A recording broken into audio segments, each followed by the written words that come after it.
Bom, é, quando você vai falar de democracia no Brasil, é muito difícil você estudar isso num longo período histórico sem considerar o papel dos militares na política brasileira, desde o golpe que instituiu a República, passando por longos períodos autoritários de intervenção militar, ou mesmo quando, no Estado Novo, a sua grande expressão, Getúlio Vargas, você pode enquadrá-lo como uma liderança civil, mas foi efetivamente um golpe militar que levou ao fechamento do regime que passou a se chamar Estado Novo. Então, você tem o golpe militar de 64 e você tem intervenções militares o tempo todo, é como se fosse um fantasma sobre a democracia. Por quê?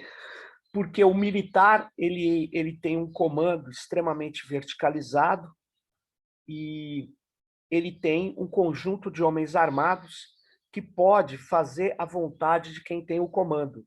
Então, quando você permite militares entrar na política, você fica o tempo todo sob ameaça de quem tem armas e de quem diz, olha, se não fizer o que eu quero, eu posso interferir e acabar com essa brincadeira da democracia. Então, nesse sentido, é que essa intervenção militar precisa ser compreendida. O Zé Murilo de Carvalho, ele estudou não só isso, ele estuda a teoria política brasileira, a história, mas ele tem esse texto, eu pedi para vocês verem alguns capítulos, e eu vou acentuar algumas questões aqui, para isso eu vou abrir, né, a apresentação aqui, rapidamente, para a gente ter uma linearidade maior e alguns pontos mais destacados aqui, né? Então, o capítulo que eu peço para vocês observarem tem a ver com a Constituição brasileira, a maior lei do Brasil, a lei que dita o funcionamento da nossa República em seus princípios maiores, né? E como que os militares aparecem na Constituição, né? Bom, enfim, o Zé Murilo de Carvalho vai analisar que a primeira mudança, né, quando aparece o militar na Constituição, volta, né, vamos dizer assim, uma volta parcial ao texto de 1891, né, da Constituição em vigor, mantido em 1946, que foi a Constituição que redemocratiza o Brasil após a experiência dramática e autoritária do chamado Estado Novo. E ele, né, nessa mudança, ele tratou de restaurar a doutrina de que os militares devem defender os poderes ou instituições constitucionais, e não os poderes constituídos, como constava no texto de 1967, né? Então, a segunda mudança que vai acontecer é a retirada da infeliz expressão obediência dentro dos limites da lei, introduzida em 1891 por Rui Barbosa para refrear o executivo. Serviu posteriormente para justificar todos os intervencionismos, pois parecia dar aos militares o poder de julgar a legalidade das ações do governo. Então, olha só, é óbvio que uma parte da elite, sempre que precisou, ela deixava esses dispositivos constitucionais para interferir na luta política com o apoio de militares. Então, olha só, a obediência dentro dos limites da lei é o seguinte, o general pode falar, mas isso não está dentro dos limites da lei, eu não vou obedecer determinada autoridade civil, né? Então, esses são exemplos constitucionais que mostram que aquilo que criou na República, o que a Constituição Imperial, né, buscou a todo custo evitar, foi exatamente a construção de uma força armada com capacidade de deliberar sobre a sua própria ação. E a terceira alteração é a mais importante, né, e a mais polêmica. Você retirar das Forças Armadas o papel de garantir a lei e a ordem. Também introduzido com a República, cingindo as defesas da soberania nacional e dos poderes constitucionais. Então, veja, quando você diz que cabe às Forças Armadas garantir a lei e a ordem, você está dando a ela um papel de intervenção no cotidiano, como força policial, praticamente, né? Então, esses debates, eles estavam também presentes, ou melhor, eles foram os grandes debates da Constituição última, que permanece até hoje, de 1988, que foi promulgada em 88 e começou em 1987, com a eleição dos deputados constituintes em 1986. Ela é uma Constituição avançada, mas ela não conseguiu tirar as Forças Armadas da garantia da lei e da ordem, por exemplo. Mas vamos voltar ao texto.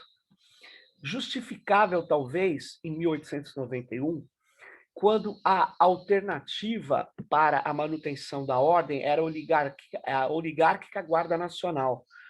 Portanto, o papel de garantir a lei e a ordem tornou-se também, aos poucos, fácil justificativa para as intervenções e transformou as Forças Armadas em uma polícia de luxo, lançando o país no pretorianismo. Em regimes democráticos, a lei e a ordem são tarefas da polícia. A Força Armada só pode intervir em casos excepcionais, dentro, agora sim, dos limites da lei e sob a supervisão do Legislativo. A proposta, apesar de moderada, escreve o Murilo de Carvalho, não será facilmente aprovada. Ele está falando de 88. Na verdade, dos debates da Constituinte, que ficou conhecida como Constituinte de 88. Contra ela estarão não só os militares, mas também todos interessados nas intervenções, conforme eu havia dito, tem partes da elite. E o fascismo, em geral, sempre clama por ações militares, esse grupo minoritário, extremamente conservador, mas você tem a classe dominante, que não hesita, se for necessário, em aderir ao fascismo, como aderiu na Alemanha, na Itália, e no Brasil aderiu ao Estado Novo, e ao regime militar também, né? Então, na verdade, as Forças Armadas passam a ser um poder moderador, sempre chamado por esses grupos ultraconservadores. Como se sabe, o projeto das Forças Armadas Interventoras a serviço da ordem vem dos anos 30 e é de autoria do general Góes Monteiro, que foi um grande líder militar brasileiro. A doutrina Góes Monteiro previa a eliminação da política dentro das Forças Armadas para que elas pudessem agir mais eficazmente como ator político. Você fala assim, como assim? Você elimina as facções políticas e o que as Forças Armadas têm que ser é uma força política armada. Portanto, ela está na mão de quem a comanda, sempre do seu comando militar. E esse comando militar deve garantir que não exista dissensões, que não exista fissura dentro dos quartéis, das companhias, dos batalhões. Portanto, assim ela pode ser mais eficaz como ator político, agir como um único ator. Por isso que você vê que eu deixo até ali uma entrevista de um coronel que chama esse grupo que elegeu Bolsonaro de partido militar, né, que são alguns generais que atuaram, a maioria da reserva, mas com prestígio na tropa, que atuaram para eleger um capitão, que era a condição política que existia ali. Mas eu vou falar isso mais no final. Em consequência, o Exército foi expurgado de divergentes e submetido à intensa doutrinação. Previa ainda a tutela sobre as forças políticas civis e uma política de industrialização baseada na iniciativa estatal. Por quê? A gente já falou várias vezes durante o curso que os militares aqui viram que a classe dominante não iria investir na industrialização e um país como o Brasil não poderia ser eternamente um gigante agrícola, né? Porque ele não conseguiria ter um papel importante, nem reduzir a miséria, nem avançar o seu desenvolvimento no mundo industrial, sendo um país atrasado, sem siderurgia e simplesmente sendo um local de extração e de envio de minério de ferro, de petróleo e tudo mais. Então, eles falaram, olha, nós temos que industrializar, né? Uma industrialização conservadora, uma industrialização onde o Estado vai ter o papel derradeiro, né? O Estado Novo concretizou os planos do general Góes Monteiro. E após 1964, né, um esforço semelhante foi desenvolvido, né, com o golpe militar de 64, novos expurgos e novo esforço de doutrinação, sempre contra a tal da ameaça comunista, e agora calcado na doutrina da Escola Superior de Guerra, que tinha muita influência do Góes Monteiro. A aliança externa era ainda com o setor industrial. Os militares, portanto, estavam em conúbio com esse setor, mas sem a característica nacionalista do Góes. A nova modernização do golpe militar de 64, ela passava pela intensa participação do setor privado nacional e estrangeiro. Foi quando se constituem as montadoras, se elimina a matriz ferroviária no Brasil e se transforma para incentivar o automóvel das empresas americanas. Você aposta tudo nas rodovias, o que é um absurdo até hoje, mas enfim. A abertura de 1945, voltando, né, agora, reintroduziu nas Forças Armadas divisões políticas que preocupavam o general Góes Monteiro. Mas o conflito aprofundou-se com o agravamento da crise política nacional, até que em 1964, o grosso do oficialato aderiu à intervenção militar, certamente mais por preocupação com a sobrevivência da organização do que por concordância com o argumento dos golpistas, escreve o Zé Murilo de Carvalho. Isso precisa ser avaliado, mas pode ter, sim, pode ser uma hipótese, como dizer assim, bastante forte, ela pode ser comprovada, né, ou comprovável, verossímil, no mínimo, né? A grande pergunta hoje é uma pergunta, hoje, naquele período, né? É uma pergunta não apenas teórica, mas também de grande relevância prática. É se a probabilidade de repetição do fracionamento das Forças Armadas vai existir, como no período pós-Estado Novo. Mas mais importante ainda é se esse fracionamento, se a divisão política das Forças Armadas é hoje desejável do ponto de vista da consolidação democrática. É uma boa pergunta, né? Mas a pergunta é, então, em que se baseará a neutralização política das Forças Armadas? Será que elas podem ser uma força neutra? Não se trataria de um simples ingenuidade política ou formalismo jurídico? Aí ele responde, creio que não. Há elementos que apontam na direção de um afastamento por meios não políticos, embora muito concretos. Já foi dito que o problema central das Forças Armadas é o seu desemprego estrutural. O que significa isso? O Brasil não é um país que tem projeção internacional no sentido militar, ele não quer dominar territórios, dominar rotas importantes do comércio, militarmente falando, ele não quer ser a polícia do mundo, nem tem esse destino manifesto de dominar a todos, como é a Força Armada norte-americana, por interesse da elite, da classe dominante americana. Então, os Estados Unidos têm uma atividade militar intensa, né? Os militares lá, as Forças Armadas lá, não interferem uma linha internamente. Aliás, se fizerem isso, é muito perigoso, porque eles vão ser punidos, imediatamente punidos, quem fizer uma intervenção interna. Agora, No Brasil, não. No Brasil, as Forças Armadas, né, elas têm um desemprego estrutural. O que significa isso? Ninguém sabe para que serve. Bom, a extrema-direita sabe, uma parte da elite sabe, os banqueiros sabem. Quando precisa, ele põe ela para ameaçar a democracia. Mas isso é exatamente o que está se tentando evitar. Não havendo ameaça externa convincente, atribuir-lhes o papel exclusivo de defesa externa seria condená-las ao desemprego, seria tirar-lhes a justificativa da própria existência. Haveria hoje alternativa a esse impasse? É curioso, né? Você tem que manter uma estrutura que não serve absolutamente para nada, né? Mas vamos lá. Ela poderia servir?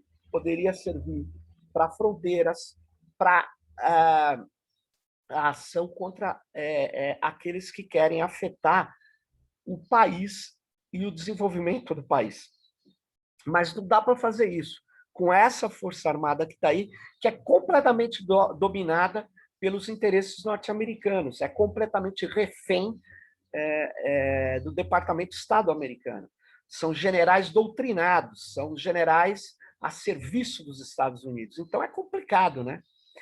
Então o Zé Murilo pergunta, de Carvalho, ele vai raciocinando, as profundas transformações econômicas por que passou a sociedade brasileira durante o governo militar podem ter criado ou começado a criar condições para uma alternativa de emprego que não seja o golpe ou a intervenção interna, né?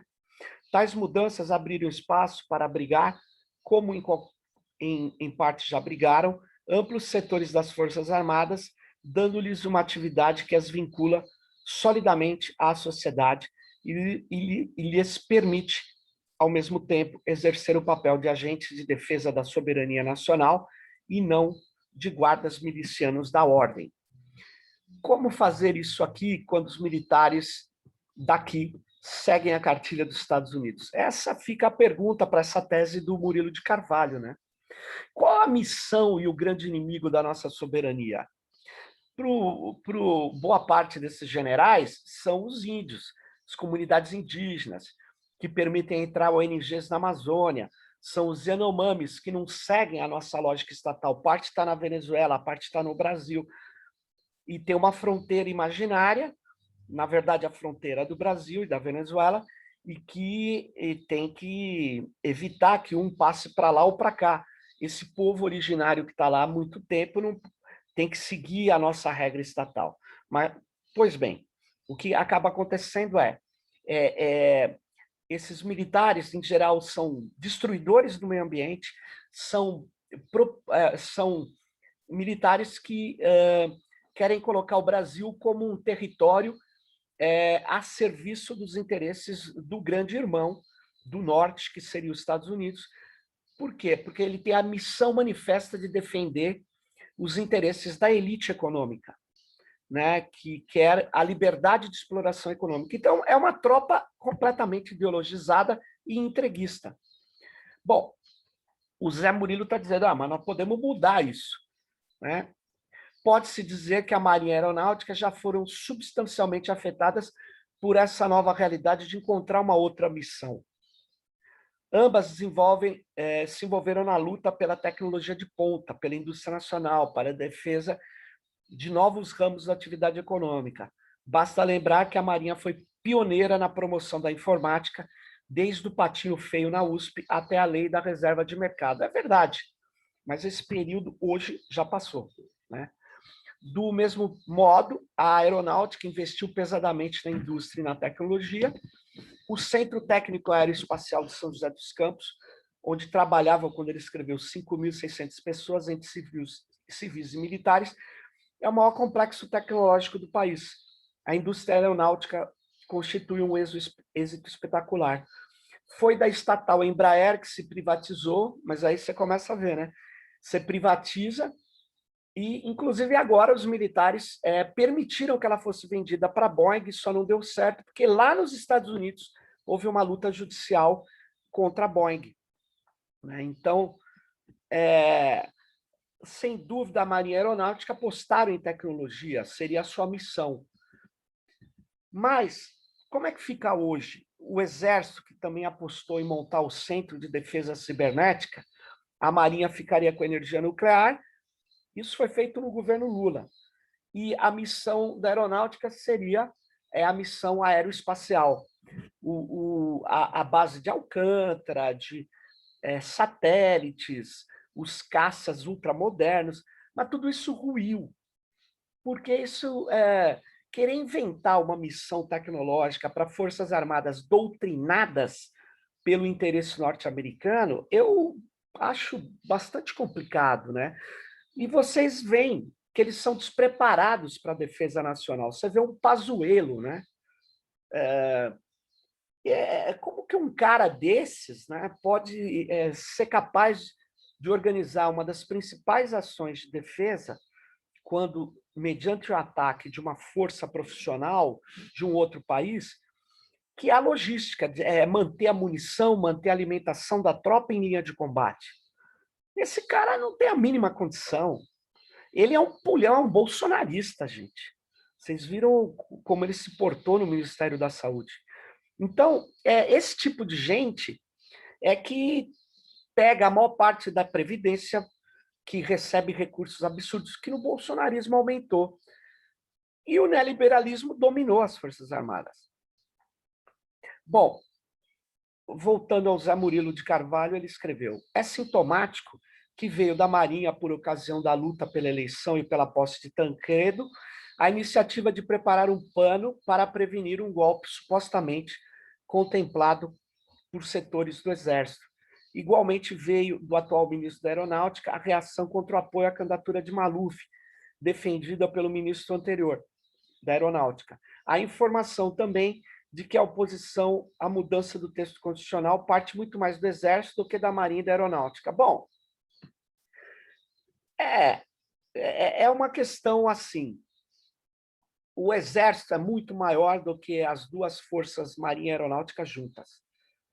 E o Exército ele não está preocupado em outra coisa senão interferir na política interna. Então, o Zé Murilo ele tem razão ao descrever isso, mas ele não consegue resolver o problema do Exército. E aí ele escreve: o grande problema para a evolução aqui apontada é, sem dúvida, o Exército.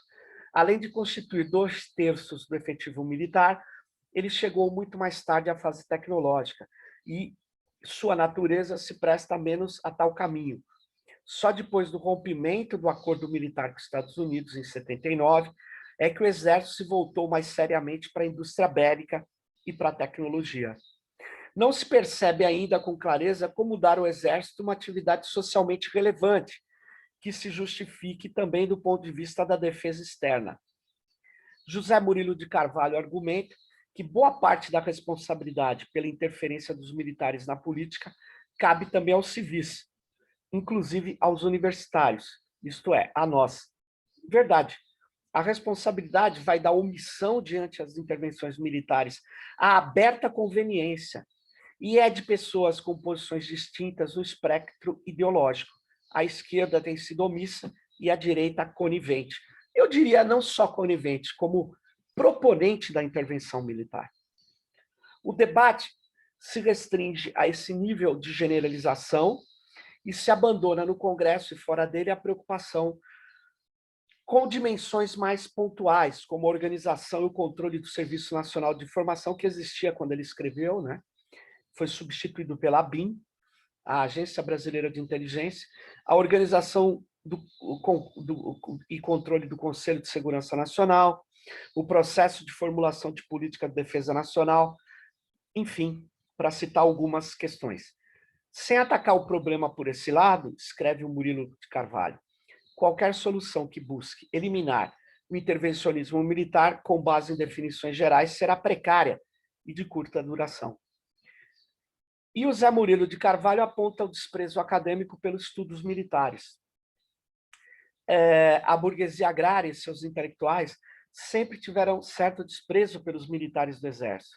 E são exatamente como militares, mas como pessoas de classe social inferior. O desprezo vinha também acompanhado de rivalidade política em torno do controle do Estado. Bom, eu acho que isso é um pouco mais distante. Hoje existem grupos que estudam os militares em várias universidades, existem grupos de pesquisa importantes na Unicamp, na Unesp, na Federal do Rio de Janeiro, enfim, na USP. E eu acredito que essa fase que ele descreve é verdadeira lá no século XX, principalmente até metade do século XX, ou 2/3 dele, mas depois isso se desfez. Então, eu quero passar por isso, porque isso está muito longe, né?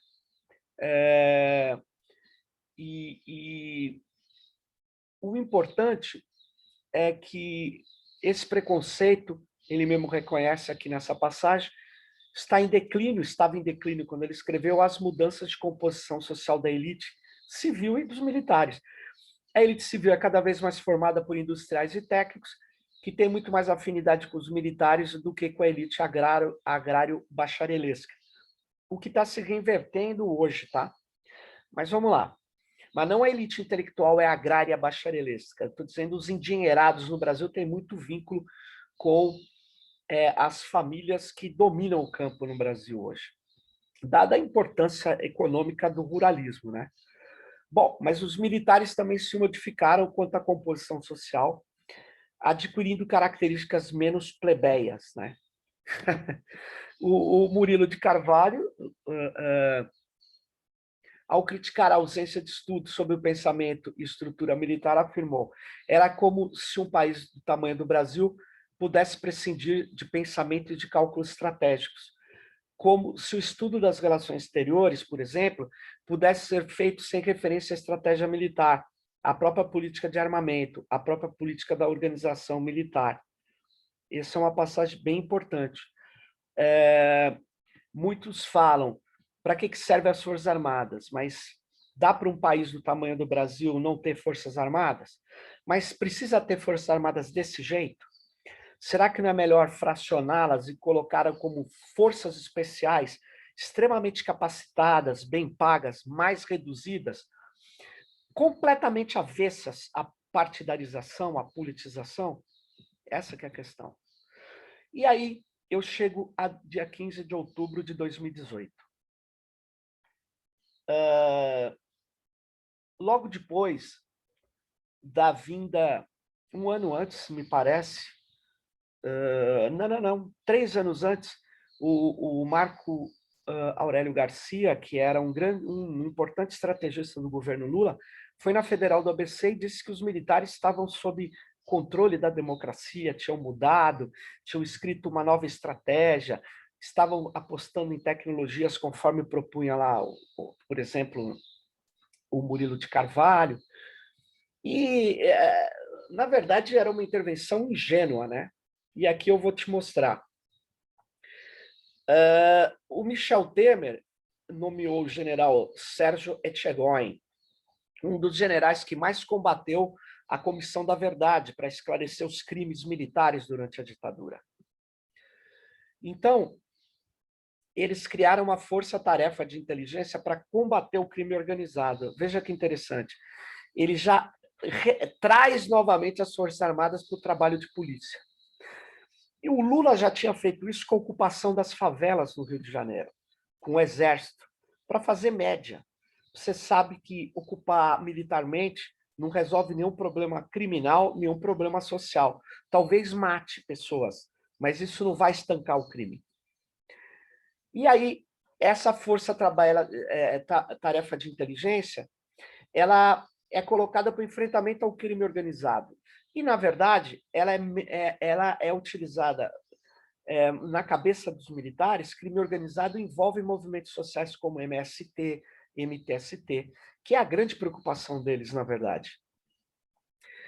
Aí eles montam um gabinete de segurança institucional, aí já existia a Agência Brasileira de Inteligência,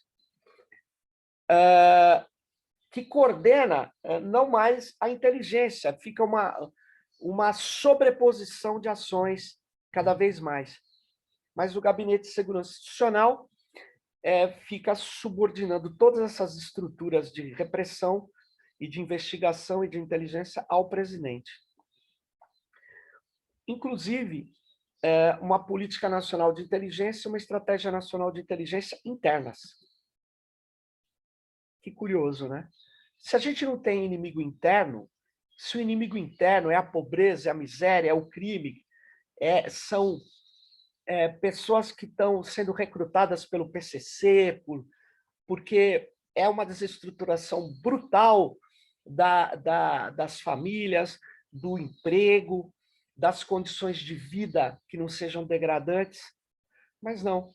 O que acaba acontecendo é que eles defendem que esses elementos são como forças militares de um outro país que aqui estão operando. E aí eles se colocam na tarefa interna. É um absurdo, né? Bom,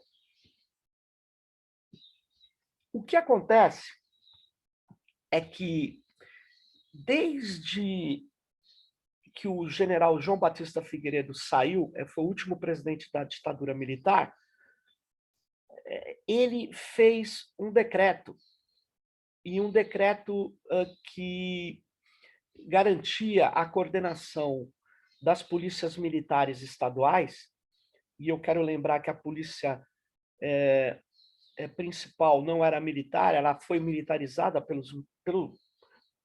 na época do regime militar.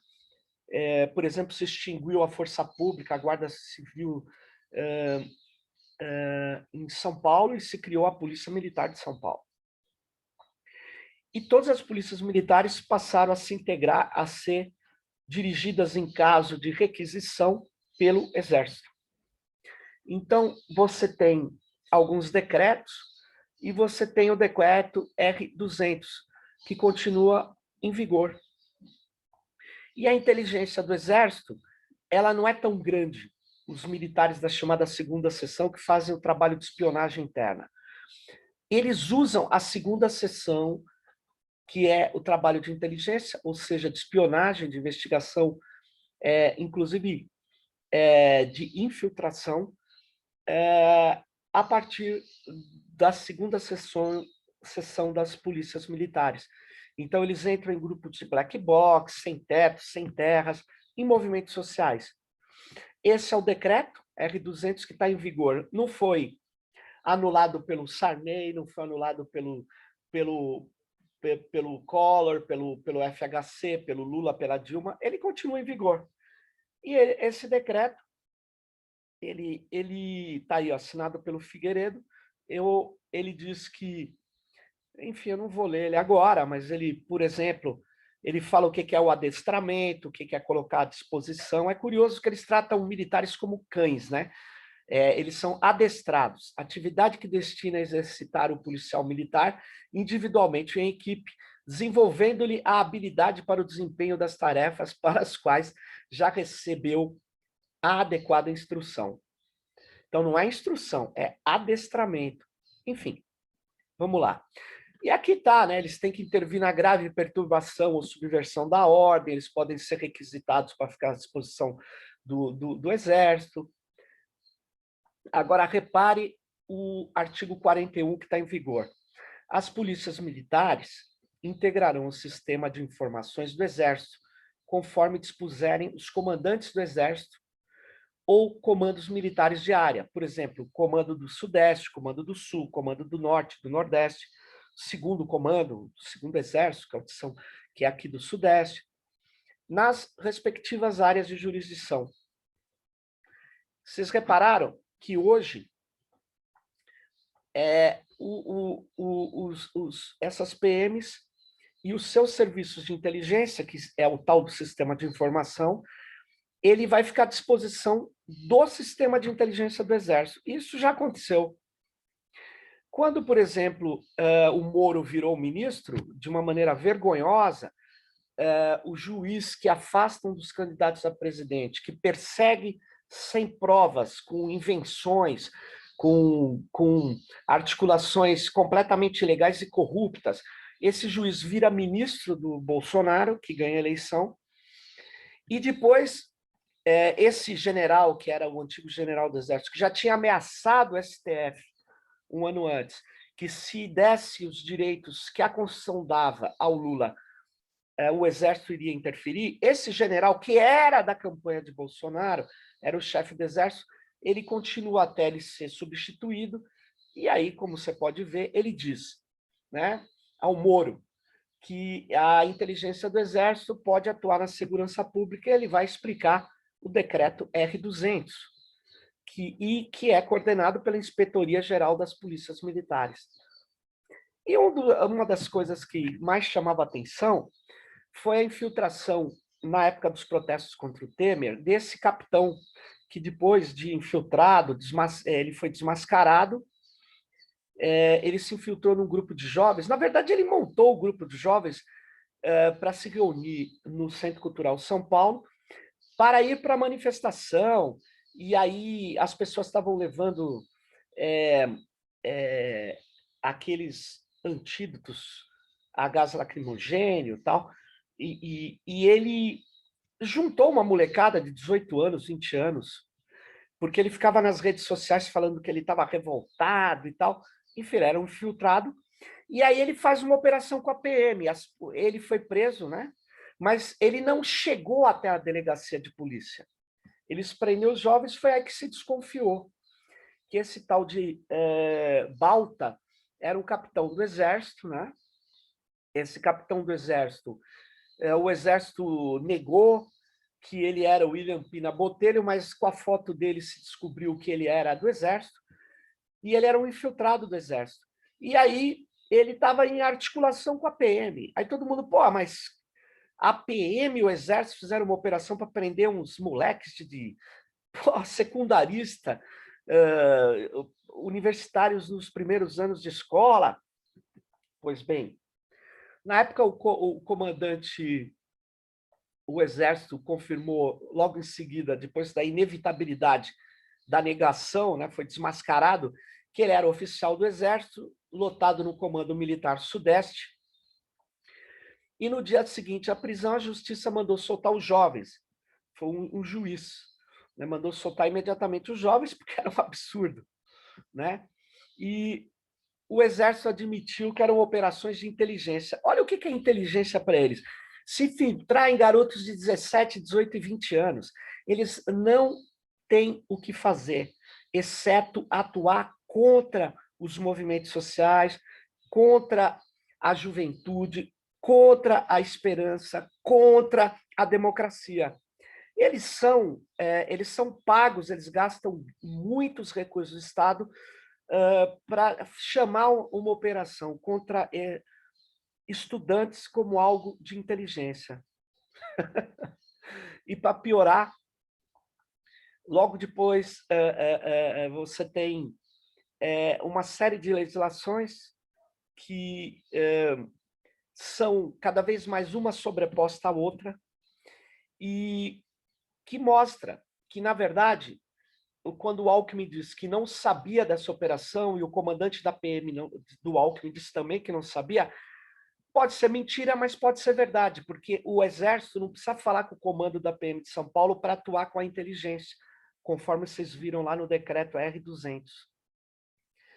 Então, esse capitão não é mais capitão, ele é major, ele foi promovido.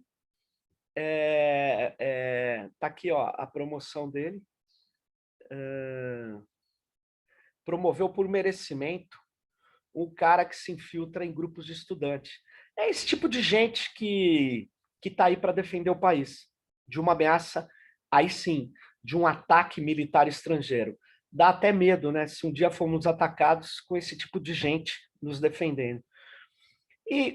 Mas essa coisa é muito antiga. O exército, mesmo durante a democratização, já vigiava todo mundo, já fazia tudo. Ele tem softwares de monitoramento de redes sociais. O inimigo deles é interno e eles deveriam ser pagos pelo Departamento de Estado americano, porque eles servem aos interesses americanos. Então tá aqui, ó. Essa aqui é uma empresa que produz o Guardião. Ele serve para quebra de sigilo de dados, financeiro, intrusão, enfim, monitoramento de rádio. O que nós temos, na verdade, é uma tutela militar apoiada pelo judiciário, corroído e convertido em força política direta. Está aqui o general Golbery Couto Silva, esse primeiro, o general Geisel, eles fizeram a democracia lenta, gradual e segura para institucionalizar as Forças Armadas nas instituições brasileiras, né? Eles tinham essa missão, eles enfrentaram a extrema-direita no Exército, mandaram o Silvio Frota, afastaram o Silvio Frota, que tentou dar um golpe, mas o Mourão é da turma do Silvio Frota. Esses caras voltaram, né, com operações como essa que vocês estão vendo aqui, do Rio Centro, que eu já me reportei a ela. A operação do Rio Centro era uma operação do Serviço de Inteligência, na época,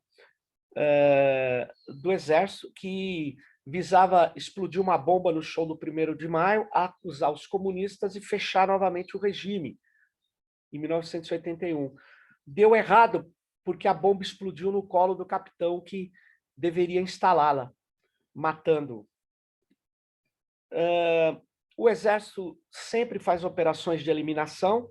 Ele matou a Zuzu Angel, mãe do Stuart Angel Jones, que era uma socialite, que começou a denunciar a tortura e a morte do filho, e, na verdade, ela foi eliminada, né?